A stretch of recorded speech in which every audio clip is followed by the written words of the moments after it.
آج کل ایک سوال بہت عام ہے جو عموماً لوگ پوچھتے ہیں، کیا موبائل میں قرآن مجید رکھ سکتے ہیں اور پڑھ سکتے ہیں؟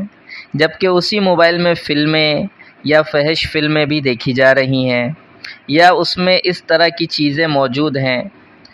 تو میرے بھائی جواب سن لیجئے۔ جاندار کی تصاویر، ویڈیوز اور فلمیں دیکھنا شرعاً ناجائز اور سخت گناہ کی بات ہے، لہٰذا موبائل میں مذکورہ تمام کاموں کو ترک کرنا ضروری ہے۔ موبائل کو ان خرافات سے پاک کرنا چاہیے۔ جہاں تک تلاوت کلام پاک کی بات ہے تو قرآن مجید کو آداب کی رعایت کے ساتھ باقاعدہ مصحف میں دیکھ کر پڑھنے میں زیادہ ادب ہے، لیکن موبائل میں دیکھ کر قرآن مجید پڑھنا بھی درست ہے، اس میں بھی مصحف میں دیکھ کر ہی پڑھنا شمار ہوگا۔ سوال میں ذکر کردہ شبے کی اس پہلو سے اصلاح کی ضرورت ہے کہ موبائل میں ویڈیوز اور فلمیں نہ دیکھی جائیں اور گیمز نہ کھیلے جائیں۔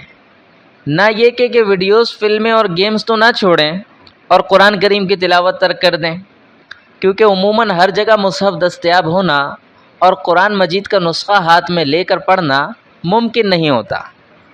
اگر لوگ یہ سوچ کر کہ جس موبائل میں ہم تلاوت کرتے ہیں اس میں ویڈیوز کیوں دیکھیں، فلم بینی ترک کر دیں تو نہ صرف گناہ سے بچ جائیں گے بلکہ موبائل میں تلاوت کرنا باعث خیر بھی ہو جائے گا، ورنہ تلاوت بھی رہ جائے گی اور فلم بینی، وقت کا ضیاع، اس کا گناہ اپنی جگہ رہے گا۔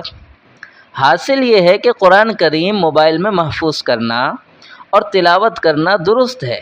ایسے موبائل کو تصاویر اور ویڈیوز سے پاک کر دینا چاہیے، تلاوت ترک نہیں کرنی چاہیے۔